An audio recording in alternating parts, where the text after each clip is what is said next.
अस्सलाम वालेकुम नाज़रीन, मेरा नाम अली हैदर है। नाज़रीन, नए वज़ीर खजाना ने आते ही चंद अहम और बहुत बड़े फैसले किए हैं। आपको याद होगा 2019 में जब आर्टिकल 370 की मनसूखी के बाद पाकिस्तान और भारत के माबैन तिजारत पर पाबंदी आयद की गई थी पाकिस्तान की तरफ से। सबसे पहले तो उन्होंने उस पाबंदी का खात्मा किया और उस पाबंदी के खात्मे के साथ ही भारत से कपास और धागा दरामद करने की उन्होंने इजाजत दे दी है। भारत से 5 लाख टन चीनी भी दरामद यानी इंपोर्ट की जाएगी। नाज़रीन, इसके साथ साथ पेट्रोल और डीजल की कीमतों में कमी का जो फैसला किया गया, अवाम ने उसको सराहा है, अवाम ने उसको अप्रिशिएट किया है, क्योंकि कमी बहुत ज्यादा नहीं है मगर अवाम ने इसको एक खुशगवार हवा का झोंका कहा है। नाज़रीन, पेट्रोल की कीमत के बाद वज़ीर खजाना हमाद अजहर सावंतस की उन्होंने कहा कि महंगाई में कमी की जाएगी, जिससे IMF से बात की जा रही है। अब इससे साबित क्या होता है कि महंगाई बढ़ने की जो वजह थी वो IMF की पॉलिसीज थी, जो कि IMF ने इम्पोज कराई हुई थी इससे पहले वाले वजीर खजाना के जरिए। तो वो कह रहे हैं कि हम उनसे बात कर रहे हैं। क्या कहा उन्होंने, जरा सुनिए। खाने पीने की अशिया में की कीमतें बढ़ी हैं, उसका मुझे और मेरी टीम को पूरी तरह एहसास है और अवाम के इस दर्द को हम समझते हैं कि घी की कीमत बढ़ी, चीनी की कीमत बढ़ी, आटे की कीमत भी बढ़ी और इंशाअल्लाह ताला हम दिन रात मेहनत करके इन कीमतों के ऊपर काबू भी पाएंगे। जितनी भी पॉलिसीज बनेंगी उसकी बुनियाद जो है वो पाकिस्तान की फलाह और आम आदमी की फलाह इंशाअल्लाह ताला होएगी। अब नाज़रीन, मईशत के हवाले से एक और बड़ी अहम खबर इस वक्त गर्दिश कर रही है और बड़ी जोरों पे है कि शौकत तरीन साहब, जिसके नाम से आप यकीनी तौर पर वाकिफ होंगे, पाकिस्तान पीपल्स पार्टी के दौर में वो वजीर खजाना रह चुके हुए हैं, उनको इस हुकूमत में भी यही ओहदा दिया जाएगा, मौमन खुसूसी बराए खजाना, जो इससे पहले हफीज शेख साहब के पास था। अच्छा, ये बड़ी अब अहम खबर है। फिलहाल हुकूमती हलकों ने इस खबर की तरदीद नहीं की है, मगर जब हमारे शौकत तरीन साहब से बात हुई तो उन्होंने कहा कि उनको पहले भी ऐसी पेशकश की जाती रही है, उनके लिए कोई नई बात नहीं है, लेकिन इस पेशकश पर फिलहाल उन्होंने कोई फैसला नहीं किया है, ये उनका मानना है। मगर हुकूमत की तरफ से अभी तक ऐसी कोई तरदीद नहीं आई। तो खबर ये है कि अरबा न्यूज के मुताबिक भी अगले 15 से 20 रोज में शौकत तरीन साहब की तैनाती कर दी जाएगी। हाँ, वो उसको एक्सेप्ट करते हैं या नहीं एक अलग बात है, मगर हुकूमत का पूरा इरादा है कि उनको अपनी इस कैबिनेट में, अपनी टीम में शामिल किया जाए। नाज़रीन, इनकी तैनाती अगर हो जाती है तो ये पीपल्स पार्टी के दौर की टीम के फर्द होंगे जिनको इमरान खान साहब ने अपनी टीम में शामिल किया। वो टीम जो कि इमरान खान साहब के मुताबिक उन्होंने पिछले 22 साल की स्ट्रगल करके बनाई है। ये वो टीम है इमरान खान साहब की जिसके बारे में वो दावा किया करते थे और आज भी करते हैं कि इसके लिए नाज़रीन उन्होंने 22 साल स्ट्रगल की है। सवाल ये पैदा होता है कि वो टीम किधर है। अगर वो टीम यही थी कि जो पहले चेहरे आ चुके हैं और ये वही चेहरे हैं, कुछ साबका दवार में हेल्म ऑफ अफेयर्स के वो इंचार्ज रहे थे, वो मईशत को देखते थे, वो मईशत के इंचार्ज थे, तो अगर पिछले 10 सालों में मईशत का बेड़ा गर्क पिछली हुकूमतों ने किया है और उनके वज़राए खजाना या मुशीर खजाना यही लोग थे, तो फिर इन्हीं टेस्टेड लोगों को दोबारा ट्राई करने का क्या जवाब बनता है। अवाम ये सवाल पूछने का हक रखती है इमरान खान साहब से। और नाज़रीन, इमरान खान साहब इससे पहले क्या दावा किया करते थे अपनी उस स्टार टीम का, वो दावा एक दफा सुन लें आप। लेकिन अब डेकेड ऑफ डार्कनेस यानी तारीकी की दहाई कहा करते थे। क्योंकि उसमें पीपल्स पार्टी की हुकूमत थी, नून लीग की हुकूमत थी। इसी पीपल्स पार्टी के 2 साबिक मुशीर खजाना अपनी कैबिनेट में रख चुके। पिछली हुकूमत के जो नून लीग के सेक्रेटरी खजाना थे उनको उन्होंने अपना यही पोर्टफोलियो दिया हुआ है मौजूदा हुकूमत में। तो नाज़रीन, आपको मैं ये बताता हूं कि सवाल अब उठता है, बनाने से पहले वज़ीर आज़म इमरान खान जो दावा किया करते थे कि उन्होंने टीम तैयार कर रखी है जो उमूर मुमलिकत चलाएगी, उस टीम का हशर क्या हुआ ये मैं आपको बताता हूँ फैक्ट्स एंड फिगर्स के साथ। नाज़रीन, इस हुकूमत ने इक़्तिदार में आने के बाद 3 वज़ीर खजाना बदल चुके हैं इमरान खान साहब। उसके बाद नाज़रीन फेडरल बोर्ड ऑफ रेवेन्यू यानी FBR के 4 चेयरमैन बदले गए, सरमायाकारी बोर्ड के 3 सरबराह बदले जा चुके हैं, मुख्तलिफ वजारतों के सेक्रेटरीज कई मर्तबा तब्दील किए जा चुके हैं। इसके साथ साथ इमरान खान साहब जो टीम का दावा करते थे कि मेरे पास बाकमाल टीम है, वो दावा उन्होंने एक दफा नहीं किया या किसी एक जगह पर नहीं किया। जलसे, जुलूस, टीवी टॉक शो, सेमिनार, कहां इमरान खान साहब ने वो दावा नहीं किया। सुनिए जरा। यानी आप बार बार कह रहे हैं कि मुझे एग्जैक्टली पता है कि मुझे क्या टीम सिलेक्ट करनी है, मगर आपको वज़ीर खजाना नहीं मिल रहा। आप कह रहे हैं मुझे एग्जैक्टली पता है कि मुझे क्या टीम सिलेक्ट करनी है, मगर आपको एक वज़ीर इत्तलात नहीं मिल रहा। मैं वजारतें गिनवाता जाऊंगा, आप लोग गिनते जाएंगे कि जनाब अगर टीम थी तो भाई वो कहाँ छुपा के रखी हुई है स्टार टीम। और सबसे बढ़ के क्या शौकत तरीन ये ऑफर कबूल करेंगे, इस पर बात करेंगे। हमारे साथ इस वक्त मौजूद है माहिर मईशत हमारे मुल्क का डॉक्टर शाहिद हसन सिद्दीकी साहब। सिद्दीकी साहब बहुत शुक्रिया आपके कीमती वक्त का। सर हम ये देख रहे हैं, आगे चल के मैं नाज़रीन को बताऊंगा भी सही, कि हमारे हमसाया ममालिक जो है वो तरक्की कर रहे हैं। कोरोना के दौरान भी उनकी जो पेस थी ग्रोथ की वो बहुत बेहतर है। बांग्लादेश की मिसाल ले लें, 5.5 या 8 पे जो है वो उनकी ग्रोथ रेट चल रही है। पाकिस्तान में क्या हो रहा है, पाकिस्तान में हमें टीम ही नहीं मिल रही है। दावा ये किया गया था कि टीम तैयार है, 22 साल लगा के, 22 साल की जद्दोजहद लगा के हमने टीम तैयार की है, मगर एक अच्छा ढंग का वजीर खजाना नहीं मिल पा रहा हमें। सर आप क्या समझते हैं वजह, क्या यही वजह है हालिया सालों में पाकिस्तान की जो मैशत 5.5 से माइनस में चली गई, या कोई और वजूहत भी आप समझते हैं? देखिए, मैं आपसे ये अर्ज करूं कि इस हुकूमत के अब जो 3 साल पूरे होंगे तो औसत शरह नमू जो होगी वो 0.8% होगी, 1% से भी कम। इनको जो विरसे में मिली थी वो थी 5.5%। अब ये 1% से भी कम 3 साल का औसत चला गया। मगर एक और बैरूनी सरमायाकारी अगर आप देखें जिसका बहुत चर्चा है, तो 2018 का जो फाइनेंशियल ईयर था, साबका हुकूमत का आखिरी साल, उसमें एक साल में $5 अरब की बैरूनी सरमायाकारी आई थी। इस हुकूमत के 2 साल और 8 महीने में $3 अरब से कम आई है, यानी तकरीबन $10 अरब का झटका लग गया। और ये आदाद शुमार जो है वो स्टेट बैंक के हैं, मेरे नहीं है, और मिनिस्ट्री ऑफ फाइनेंस के हैं। इसी तरह से अफरात-ए-ज़र जो है वो दुगना हो गया और रुपए की कदर बहुत तेजी से गिरी, और टैक्स और जीडीपी रेशो जो था वो गिर गया, और उसके बाद हमारा बजट खसारा जो है वो बढ़ गया। तो बेसिकली सिवाय आप रेमिटेंसेस के देखें तो उसमें ज़रूर इजाफा हुआ है, और लेकिन उसकी अपनी एक वजूहात है। और लेकिन ये एक और तकलीफदेह चीज़ आ गई कि शायद हमारी तारीख में वाहिद ये हुआ कि रेमिटेंसेस बढ़ गई और हमारे जो एक्सपोर्ट है वो उससे नीचे चला गया। तो एक्सपोर्ट से आपको रोजगार मिलता है, असल तो रेमिटेंसेस तो जो है वो तो फ्लक्चुएट होंगी, आगे कम भी हो सकती हैं। तो ये आगे के लिए बड़ी मुश्किलात मुझे नजर आ रही है। खुदा न खास्ता अगर पॉलिसी में तब्दीली नहीं की, आपने जैसे बांग्लादेश का जिक्र किया, उनके रिजर्व जो हैं वो $43 बिलियन पे चले गए। हम उनसे कहीं ज्यादा बेहतर हैं स्ट्रेटेजिक लोकेशन में, रिसोर्सेज में, कैपेबिलिटीज में। लेकिन हमारे यहाँ जो मसला है एक ही है कि हमारी माशी पॉलिसियाँ ताकतवर तबकों के दबाव में या उनके मुफाद में बनाई जाती हैं।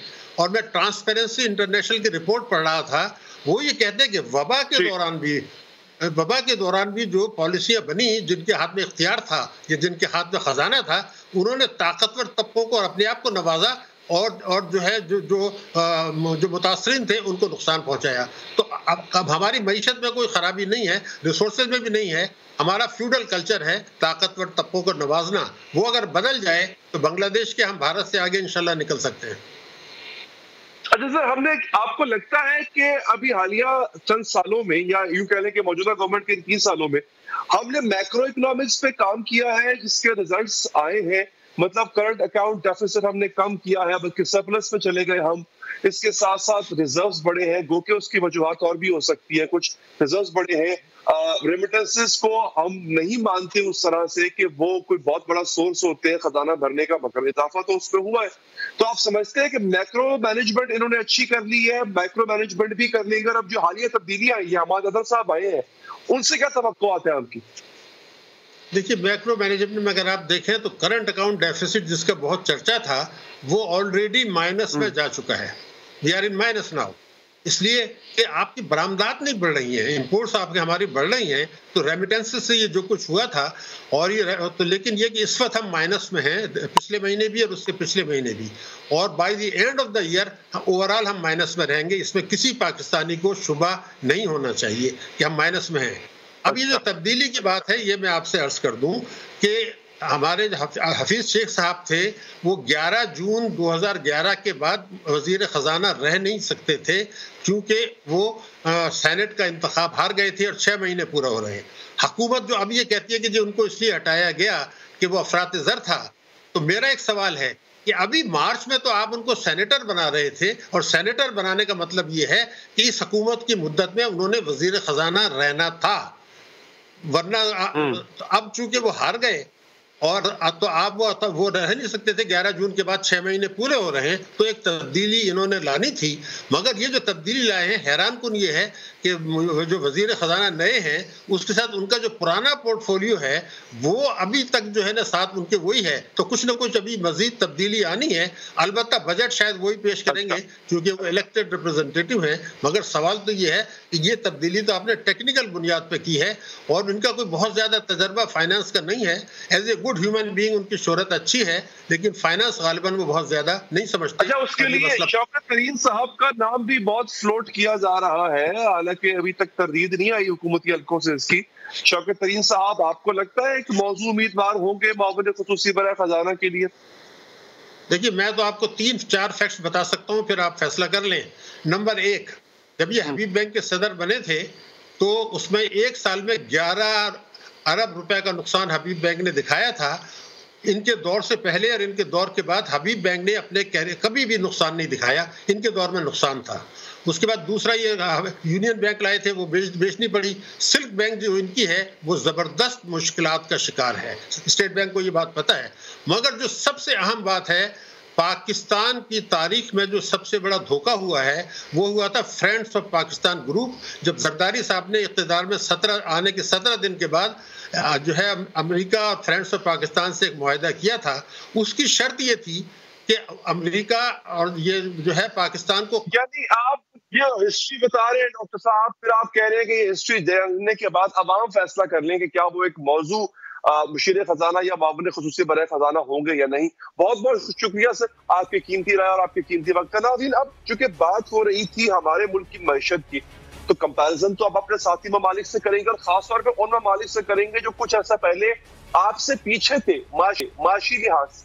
नाज़रीन, किसी भी मुल्क में गुर्बत खत्म करना और मुल्क को माशी तौर पर मजबूत बनाने के लिए तवील मयाद मनसूबाबंदी करनी पड़ती है। शॉर्ट टर्म मनसूबाबंदी नहीं, आपको लॉन्ग टर्म प्लानिंग जो है वो करना पड़ती है। ऐसा नहीं हो सकता कि आप चुटकी बजाएं या कोई बटन दबाएं और सारी की सारी मैशत ठीक हो जाए। इमरान खान साहब से भी ऐसी तवक्को नहीं है आवाम को कि वो चुटकी बजा के काम कर लेंगे। डेफिनेटली इट टेक्स टाइम नाज़रीन, लेकिन जो मुबालिक वाकई प्लानिंग करके और लॉन्ग टर्म प्लानिंग करके गुर्बत से निकले, उन्होंने माशी पॉलिसियां बनाई, फिर साल हर साल उन माशी पॉलिसियों पर अमल किया, उनको चलाया, उन ममालिक की आज मैं आपको मिसाल देकर समझाऊंगा कि कैसे उन्होंने मैशत ठीक की।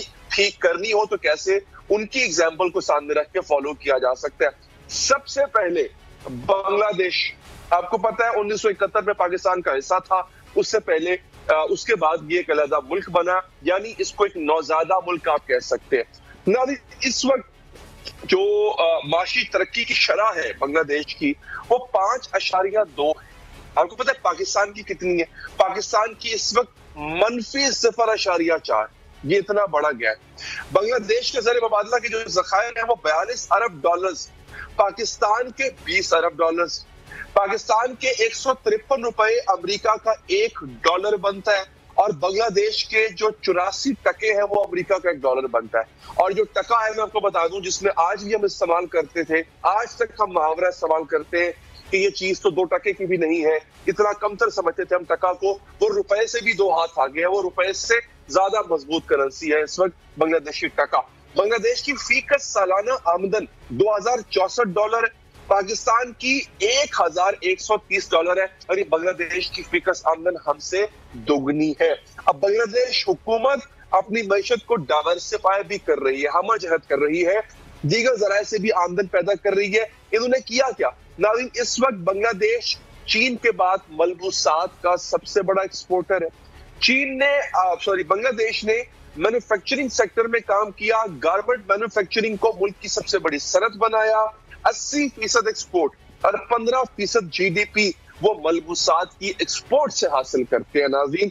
इसके साथ साथ अद्वियात की एक्सपोर्ट को बढ़ा रहे हैं, वो दूसरे ममालिक को अपनी बनाई हुई अद्वियात बेच रहे हैं। इंफॉर्मेशन टेक्नोलॉजी यानी IT पर काम किया, खवातीन को आगे आने का मौका भी दिया जा रहा है। एक झलक जरा देखिए। अब जरा आते हैं पाकिस्तान के पड़ोसी दोस्त मुल्क चीन के हवाले से बात करते हैं नाज़रीन। चीन ने क्या किया? चीन वो गालिबन वाहिद मुल्क है जिससे तवीलुल मयाद इस्लाहात की गई और उन्होंने इस साल, मैं आपको बड़ी हैरानकुन बात बताने जा रहा हूं, इस साल उन्होंने 10 करोड़ अफराद को गुर्बत से बाहर निकाला। मतलब जो उनकी गुर्बत की लकीर है, हमारी तो बहुत नीचे है ना, उन्होंने उस लकीर से 10 करोड़ लोगों को आगे पहुंचाया। नाज़रीन, इन्होंने किसानों को खुद अपनी जमीन पर खेती बाड़ी की इजाजत दी। उससे क्या हुआ? लोगों का मयार जिंदगी बुलंद हुआ और खुराक की कमी थी वो दूर हो गई। उसके बाद मार्केट पॉलिसी तब्दील की गई। चीन को आलमी मार्केट और गैर मुल्की सरमायाकारी के लिए जो है वो खोला गया। ओपन फॉर ऑल, उन्होंने ड्यूटीज कम की, टैक्सेस कम किए। इसके साथ साथ दूसरे साथ तिजारती ताल्लुकात कायम किए। चीन दुनिया भर की एक वर्कशॉप बन गया। सीपेक ने भी चीन को बहुत हद तक सपोर्ट किया और होते होते नाज़रीन इस वक्त जो चीन है वो एक दुनिया की बहुत बड़ी इक्तिसादी ताकत बन चुका है। इतनी बड़ी इक्तिसादी ताकत कि वो सुपर पावर अमेरिका को चैलेंज देने के लिए बिल्कुल तैयार है। देखिए जरा, अब आते हैं एक ऐसे मुल्क की जानिब नाज़रीन जिससे हर मुल्क का एक मंसूबा होता है। पाकिस्तान 5 साला मंसूबा, जिसको 5 साला मंसूबा कहा करते हैं, पाकिस्तान बनाया करता था। जर्मनी वो वाहिद मुल्क था जिसने 60 की दहाई में पाकिस्तान का 5 साला मंसूबा लिया, कॉपी किया और आज नाज़रीन आपको बताता हूं कि जर्मनी ने मईशत की कई जहतों पर काम किया। सबसे पहले नाज़रीन उन्होंने मईशत में सनत का किरदार बढ़ाया और इतना बढ़ाया कि जर्मनी एक्सपोर्ट पावर हाउस बन गया। अच्छा, स्ट्रेटजी उन्होंने क्या अपनाई? बड़ी स्मार्ट स्ट्रेटजी थी उनकी, गौर से सुनिएगा। उन्होंने सनतों के जरिए बरामदात को बढ़ाया। ये सनतें उन्होंने उन इलाकों में लगाई, अपने मुल्क के उन शहरों में, उन सूबों में, उन कस्बों में लगाई जो कि अंडर डेवलप्ड, जहां पर इतनी डेवलपमेंट पहले से नहीं थी। अच्छा, इस तरह हुआ ये कि जो पसमानदा इलाके थे वो अपलिफ्ट हुए, पसमानदा इलाकों के लोगों को तरक्की मिली, रोजगार मिली, वो फिर मेट्रोपॉलिटन सिटीज की जानिब आना रुक गए, उनकी खपत कम हो गई। अच्छा, इस वक्त जर्मनी की 70% जो इंडस्ट्री है वो छोटे शहरों, गांव, कस्बों में लगी हुई है और छोटी और दरमियाने दर्जे की सनतों को पजीराई मिल रही है। इंडस्ट्री में हुआ ये कि सिर्फ उन्होंने काम नहीं किया, उन्होंने रिसर्च और डेवलपमेंट, नई इजादात पर उन्होंने काम किया।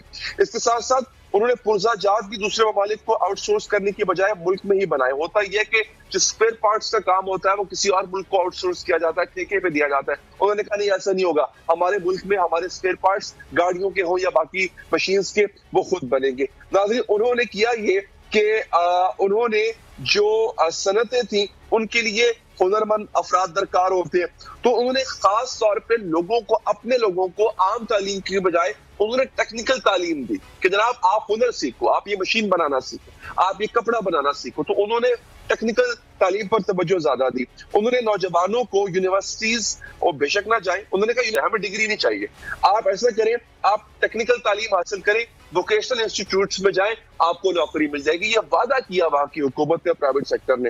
नाज़रीन, सनतों को हुनरमंद तालीम याफ्ता अफराद फराहम करने के लिए 1962 से उन्होंने टेक्निकल तालीम को लाजमी करार दे दिया था। 1962 की मैं बात कर रहा हूं। सोचे आज वो लोग कितने हुनरमंद हो चुके होंगे। छोटी सनतों पर सरमायाकारी की जाती है और ये अगर जम जाए और पैसा कमाने लग जाए तो यही पैसा एडवांस टेक्नोलॉजी और एडवांस सनतें लगाने के लिए फिर बाद में दोबारा इन्वेस्ट किया जाता है। किस तरह, जरा मुलाजा कीजिए।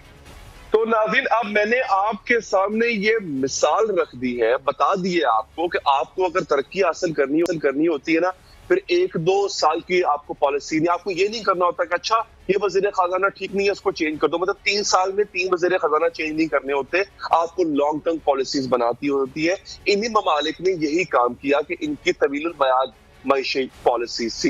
एक वक्फा नाज़रीन यहाँ पर लेंगे, बाद आपको बताएंगे हमारे मुल्क की क्रिकेट तो बर्बाद हो ही गई थी, अब जो फुटबॉल कुछ पनप रहा था हमारे यहाँ वो भी बर्बाद होने लग गया है। उसकी बर्बादी के पीछे क्या राज है? एक बात। दूसरी बड़ी इंपॉर्टेंट चीज, वो वीडियो देख के मेरी आंखों में आंसू आ गए। इसराइल में एक आदमी 20 साल के बाद, फलस्तीनी इसराइली कैद से रिहा होके अपने बच्चों के पास जाता है, मगर उसी शाम उसको दोबारा गिरफ्तार कर लिया जाता है। क्यों? इस वक्फे के बाद आपको बताऊं।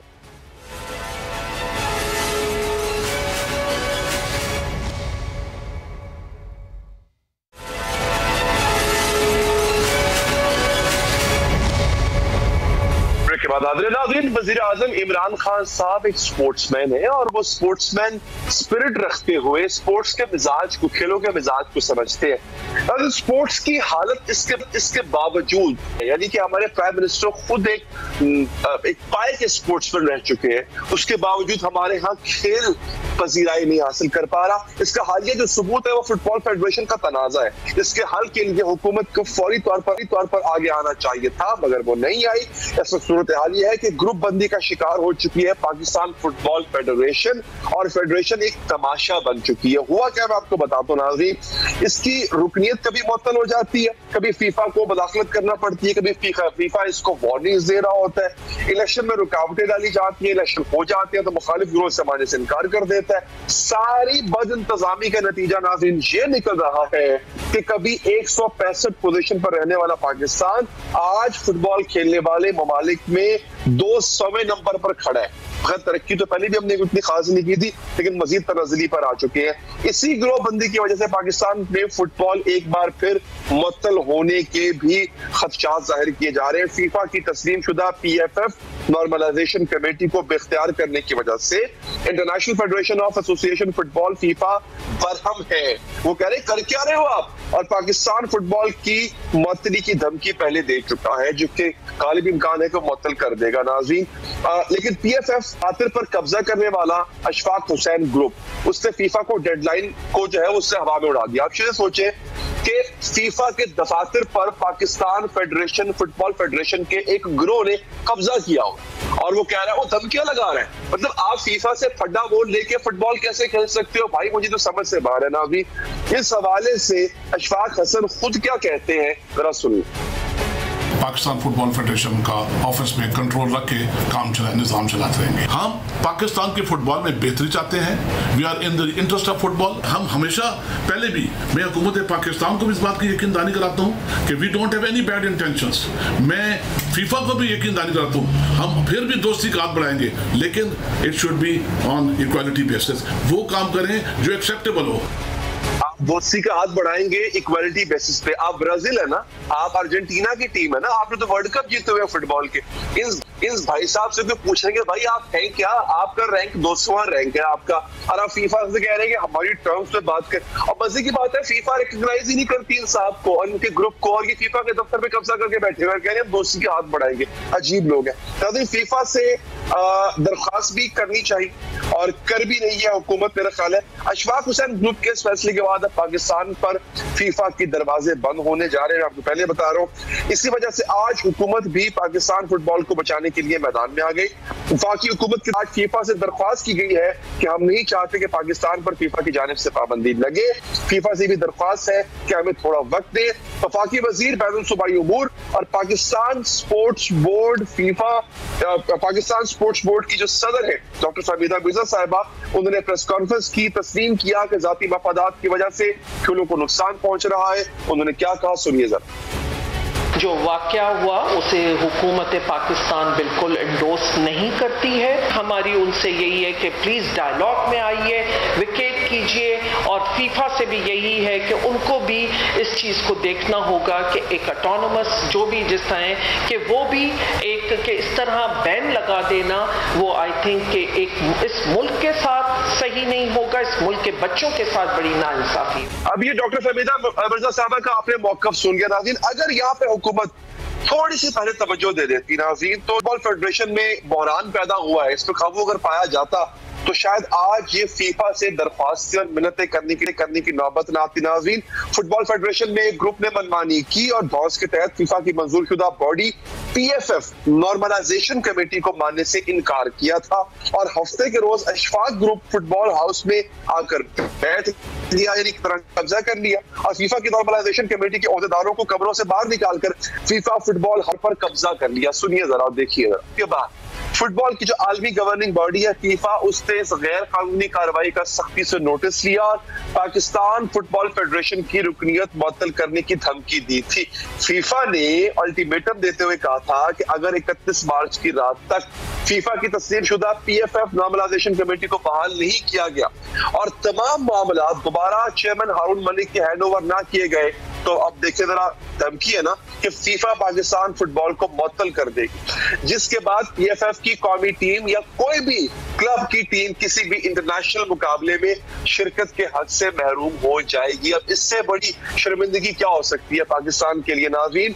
और इस सूरत हाल की वजह से फुटबॉल के खिलाड़ियों, कोचेस और दीगर अफराद में सख्त परेशानी पाई जाती है। उनका ये कहना है कि अगर पाबंदी लग गई तो पाकिस्तान फुटबॉल माजी की याद बनकर रह जाएगा।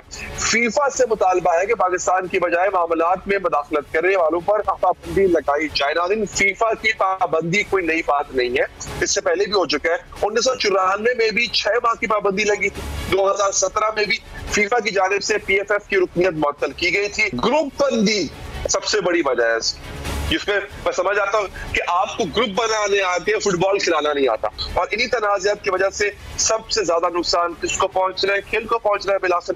2014 में पाकिस्तान फुटबॉल की आलमी दर्जाबंदी में 165वें पोजीशन पर था, लेकिन मुसलसल तनाज़ात की वजह से माशाल्लाह से आज पाकिस्तान फुटबॉल खेलने वाले ममालिक की फहरिस्त में 200 में यानी 200 नंबर पे हम इस वक्त खड़े हैं। इस अफसोसनाक सूरत हाल पर पाकिस्तानी स्पोर्ट्स हलकों में भी तशवीश पाई जाती है। इस हवाले से क्या मौक़िफ़ है, इस हवाले से स्पोर्ट्स एक्सपर्ट्स का या जो हलकों के जिम्मेदारान हैं उनका क्या मौक़िफ़ है, जरा सुनिए। पाकिस्तान की फ़ुटबॉल इज़ अ ट्रेजेडी मेरे ख्याल से। जिस तरह शख्सियत परस्ती के नाम पे तबाह हुई है और lack of sponsorship, lack of interest. I mean sponsor क्यों पैसा लगाएगा इस फुटबॉल में जहाँ पे इसको चलाने वाले लोग ही जो हैं उनको इस खेल की समझ ना हो। ऐसे हालात में एक बहुत ज़बरदस्त प्लानिंग चाहिए होगी। एंड सबसे इम्पॉर्टेंट चीज़ ये है, we need professionals, people who understand football. जो लोग फुटबॉल जानते हैं उनको इसको चलाने को देना पड़ेगा। अदरवाइज़ तो जैसे कि ये पिछले 20-30 साल में हम फुटबॉल के हालात देख रहे हैं, मुझे इसमें कोई तब्दीली होती हुई इन द नियर फ्यूचर नजर नहीं आ रही है। क्या हम इस शर्मिंदगी से बच सकते हैं? क्या हुकूमत के पास इसका कोई हल है? हमारे साथ मौजूद है इस वक्त वफाकी वजीर और पाकिस्तान स्पोर्ट्स बोर्ड की प्रेसिडेंट डॉक्टर फहमीदा मिर्जा साहब। डॉक्टर साहब शुक्रिया आपके वक्त का। डॉक्टर साहब, क्या हुकूमत मदाखलत करेगी ताकि हम इस एम्बैरेसमेंट से बच जाए, हम इस पाबंदी जो कि मुमकिन तौर पे लगने जा रही है इससे बच सके? बिस्मिल्लाहिर्रहमानिर्रहीम। देखिए, मैं जो लोगों को याद दिलाना चाहती हूँ आपके चैनल के ज़रिए से कि हमारी मुख्तलिफ डिसिप्लिन्स में जो स्पोर्ट्स की सूरत हाल है, चाहे वो क्रिकेट हो, हॉकी हो, फुटबॉल हो, बल्कि आप कोई भी गेम उठा लें, पिछले 10-12 सालों में अगर आप देखें कि वो ख़राब से ख़राब तर होती चली गई है। और इतना ज़्यादा इसमें वो आ गई है क्योंकि हर फेडरेशन में जिस तरह मैं देखती हूँ कि जो सिचुएशन है, क्योंकि और सेक्टर्स की तरह ऐसे लगता है कि अब हम सिर्फ अपनी ज़ात का सोचते हैं और उससे ऊपर ना इदारों का सोचते हैं, ना मुल्क का सोचते हैं, ना ये सोच रहे हैं कि इसका नुकसान हमारे मुल्क के बच्चों पे कितने बुरी तरह पड़ रहा है। ये जो ख़ास तौर पे फुटबॉल का इशू है ये आज का नहीं है और इस क्राइसिस को भी शुरू हुए 2015 से ये शुरू है जब उभर के सामने आया।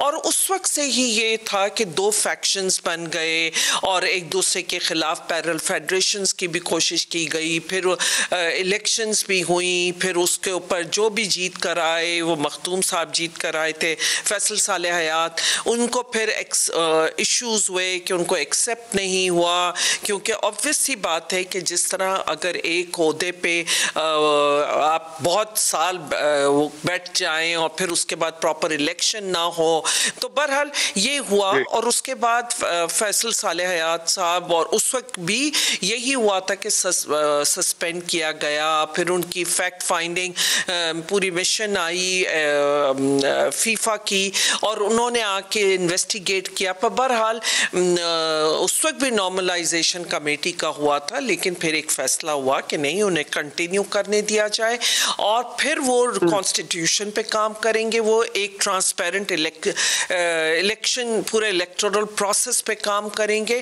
ताकि आइंदा आने वाली इलेक्शन हो। लेकिन हमने देखा कि दोबारा 2017 में कि किस तरह क्या सूरत हाल हुई, दोबारा वही कोर्टों में गए और एक सिचुएशन, तो ये 2015 से हुई है। उसके बाद सुप्रीम कोर्ट ने फैसला किया, सुप्रीम कोर्ट ने अपने खुद इलेक्शन करवाई और 2018 में न्यू बॉडी आई, और ये जो न्यू बॉडी आई इसको फिर फीफा ने रिकॉग्नाइज नहीं किया। तो इसने बहुत ही, मैं समझती हूँ कि पूरी जो ये सिलसिला चला आ रहा है उसने बुरी तरह हमारी फुटबॉल को डॉक्टर साहब एक बड़ा अहम यहाँ पे सवाल है, नुक्ता है। देखिए सब कुछ हुआ, इलेक्शन भी हुआ, फेडरेशंस के फैक्शंस भी बने, सब कुछ हुआ, लेकिन फुटबॉल नहीं हुई बस, जो जिसके लिए ये बनाई गई थी। अब मेरा सवाल आपसे ये, हुकूमत पाकिस्तान का पलड़ा किस तरफ है? वो क्या फीफा को के मौकफ को आप सपोर्ट करेंगे? क्योंकि फीफा बहुत जल्द मुअत्तली का ऐलान भी करने लगा है, ये भी जराए कह रहे हैं इस फेडरेशन का। तो अब आप क्या फीफा के साथ जाएंगे, या ये जो ग्रुप बन चुका है और ये ग्रुप कह रहा है कि हमने हाउस, फीफा हाउस नहीं छोड़ना, इसका साथ देंगे आप? जी देखिए, बात यह है कि क्योंकि ये पहली दफ़ा है, ये पहली हुकूमत है कि जिसका किसी फेडरेशन में हमने कोई इंटरफेरेंस नहीं की है, और हमारा ये इंटरेस्ट नहीं है। हमारा टोटल जो इंटरेस्ट है, जो हम चाहते हैं कि जो फेडरेशन आए वो एक तरीक़ेकार से आए, एक ट्रांसपेरेंट मैकेनिज्म से आए, और उसके तहत वो काम करेगी तो ही वो पूरी कोशिश करेगी कि वो आपके क्लब लेवल पर, वो अपनी एसोसिएशन के लेवल पर, वो पूरा वहाँ से उसको एक्टिवेट करेगी और एक ग्रास रूट से वो नीचे से ऊपर आके वो एक फेडरेशन बनेगी। और यही तरीक़ेकार होना चाहिए था, जो पिछले चंद सालों में ऐसा नहीं होता था। चंद सालों में हमने देखा सिर्फ हैंड पिक लोगों को अपॉइंट कर दिया जाता है, बस वो रिकग्नाइज कर लेते हैं उनको, फिर अगर ये ओलंपिक की जो भी प्रोविंशियल लेवल पे वो एक्नॉलेज कर लेती है, और इस तरह कि वो एक फेडरेशन बन के आ जाती है, फिर उनके मुकाबले में पैरेलल फेडरेशंस बन जाती हैं।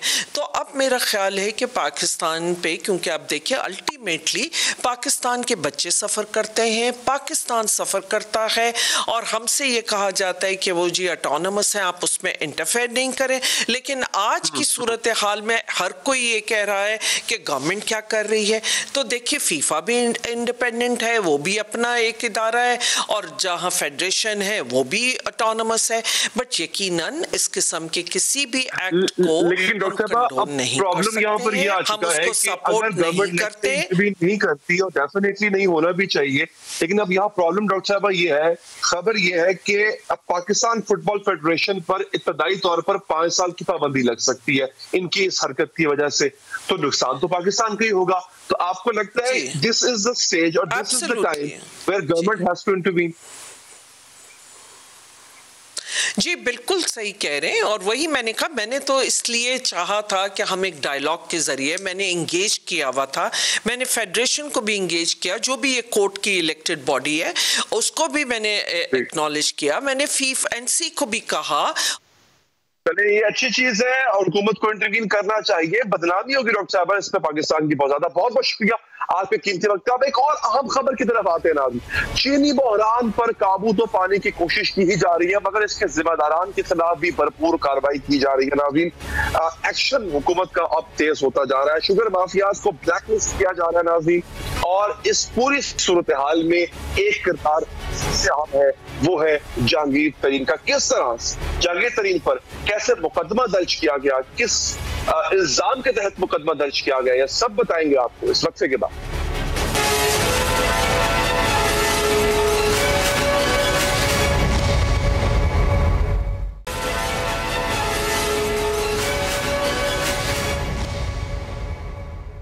के बाद हाजिर है नाज़रीन। चीनी बहरान के किरदारों के खिलाफ जबरदस्त एक्शन हो रहा है, बल्कि हुकूमत का एक्शन जो है वो बढ़ चुका है। मैंने आपको आगाज में कहा था ब्रेक से पहले कि जहांगीर तरीन साहब का नाम पहले भी लिया जाता रहा था, अब सिर्फ नाम नहीं लिया गया, अब बाकायदा उनके और उनके बेटे के खिलाफ मुकदमा दर्ज किया गया है। किस इल्जाम के तहत, कितनी चोरी का उन पर इल्जाम है, आपको सब बताता हूँ नाज़रीन। सट्टेबाजों को इस वक्त पकड़ा जा रहा है, जखीरा दोनों के खिलाफ मुकदमा दर्ज हो रहे हैं, अच्छी बात है। और शुगर स्कैंडल के अहम किरदार और माजी में इमरान खान के करीबी साथी जहांगीर तरीन के खिलाफ अरबों रुपए की मुबैना करप्शन और मुबैना मनी लॉन्ड्रिंग और जाली ट्रांजैक्शन के इल्जामात के 2 मुकदमा सामने आए हैं। नाज़रीन, ये दोनों मुकदमात गुज़िश्ता हफ्ते यानी 22 मार्च को दर्ज किए गए थे। दोनों मुकदमात में जहांगीर तरीन के बेटे अली तरीन, 2 बेटियां दामाद अकबर फारूकी, शाहिद अकबर फारूकी और कंपनी सेक्रेटरी मोहम्मद रफीक को नामजद किया गया है। जहांगीर तरीन के खिलाफ एक्शन को हुकूमत अपने एहतसाब अमल की शफाफियत के तौर पर नाज़रीन पेश कर रही है। जहांगीर तरीन पीटीआई का बहुत बड़ा नाम थे, अगर हुकूमत उनके खिलाफ एक्शन लेती है तो डेफिनेटली उनके एहतसाब के बयानिए को तकवीत इससे मिलेगी। वज़ीर आज़म इमरान खान साहब का कहना है कि ये पहले हुकूमत है जो माफिया के सामने खड़ी है, न अपना देखा जा रहा है न पराया। एहतसाब की जद में जो भी आया इसके खिलाफ कार्रवाई की है, जबकि आज वज़ीर आज़म के एहतसाब शहजाद अकबर ने भी समा से गुफ्तगू की। उन्होंने कहा कि जहांगीर तरीन का नाम ईसीएल में डाले जाने का इशारा दिया भी था। क्या कहा था, जरा सुनिए। जो लोग इन्वॉल्व हैं शुगर स्कैंडल में, अब एफआईआर भी हो गई, जहांगीर तरीन हो कोई भी हो, तो उनका नाम ईसीएल में डाल रहे हैं। देखें, ईसीएल में नाम डालने के लिए ये जो तफ्तीश करने वाला महकमा है, चाहे वो एफआईए है या कोई और है, अगर एफआईए करेगी किसी को भी वो ईसीएल पे डालना चाहती है तो उसमें कोई रुकावट नहीं होगी। उसको फौरी तौर पे उनके पास इख्तियार है, वो उसको ब्लैक लिस्ट में भी डाल सकते हैं। अब नाज़रीन, इल्जाम एग्जैक्टली है क्या? एफआईए ने जो मुकदमा दर्ज किया उसमें लिखा क्या है, मैं आपको ये बताता हूँ। नाज़रीन, एफआईए की जानिब से दायर की गई मनी लॉन्ड्रिंग की एफआईआर में जहांगीर तरीन पर इल्जाम ये है कि बंद फैक्ट्री में पैसा लगाकर 3 अरब से जायद की मनी लॉन्ड्रिंग की गई और सीईओ जेडीडब्ल्यू ने जालसाजी से 3 अरब 14 करोड़ रुपए बंद कंपनी को मुंतकिल किए। और Farooqui pulp mills private limited नामी एक कंपनी है, 1997 में ये पहले बंद हो चुकी थी। जिस कंपनी की बात हो रही है 1997 में से बंद पड़ी है, उसमें आप पैसे ट्रांसफर कर रहे हो। अच्छा, उसके बाद 2007 में जहांगीर तरीन ने इसको खरीदा और जेडीडब्ल्यू का पैसा इसी नाकाम कंपनी में लगा, यानी पैसा किसी और मद में लगाया गया। लेकिन 2011 में इस कंपनी ने एक बार फिर अपना ऑपरेशन बंद कर दिया, लेकिन इसके बावजूद भी इस कंपनी के अकाउंट में 2015 तक पैसे आते भी रहे और पैसे निकाले भी जाते रहे। नाज़रीन, इसके साथ साथ 2011-12 में 3 अरब से जायद की रकम Farooqui pulp milk limited company को मुंतकिल की गई। एफआईआर के मुताबिक 2011-12 में जहांगीर तरीन और अहले खाना ने ओपन मार्केट से डॉलर्स खरीदे और डॉलर्स खरीदारी में उन्होंने ये कह लें कि फाइनेंशियल मॉनिटरिंग यूनिट की नजर से बचने के लिए एक खास तरीकाकार इख्तियार किया। गौर से सुनना है आपने, तरीकाकार इख्तियार किया। एफआईए के मुताबिक जहांगीर तरीन ने $35,000 से कम खरीदे, जो उन्होंने डॉलर खरीदे वो $35,000 से कम थे ताकि नजर में ना आ सके। मुकदमे में नामजद अफराद ने जायदादों के लिए 70 लाख से जायद डॉलर बैरून मुल्क भी मुंतकिल की।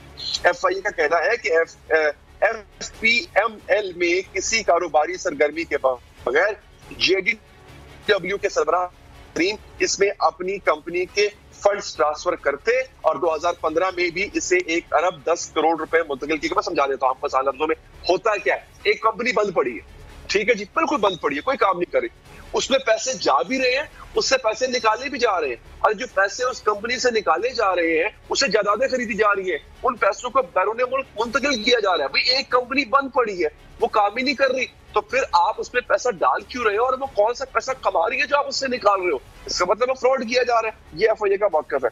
अच्छा जनाब, कंपनी के जो कैशियर है आमिर वारिस, उसने कंपनी अकाउंट से गैर कानूनी ट्रांजैक्शंस की। आमिर वारिस ने गैर कानूनी तरीके से कंपनी अकाउंट से 2 अरब 20 करोड़ से ज्यादा रकम निकलवाई। एफआईआर के मुताबिक आमिर वारिस ने रकम गैर कानूनी तौर पर जहांगीर तरीन फैमिली मेंबर्स के जाती अकाउंट्स में जमा कराई। दौरान इंक्वायरी जाली अकाउंट पकड़ा गया जिसमें तकरीबन 6 अरब रुपए की गैर कानूनी ट्रांजैक्शंस हुई हैं। एफआईए ने इससे भी बहुत लंबी फहरिस्त नाज़रीन जो आपको बता सकता हूँ, ये है वो बहुत बड़ा इल्जाम। इसके साथ ही नाज़रीन हमारे प्रोग्राम का पर खत्म हुआ चाहता है। ये प्रोग्राम आप बाद में रिपीट में भी देख सकते हैं और अपनी आरा देने के लिए आप कमेंट्स भी कर सकते हैं, फीडबैक भी दे सकते हैं। नाज़रीन मुझे दीजिए इजाजत, अल्लाह के बाद।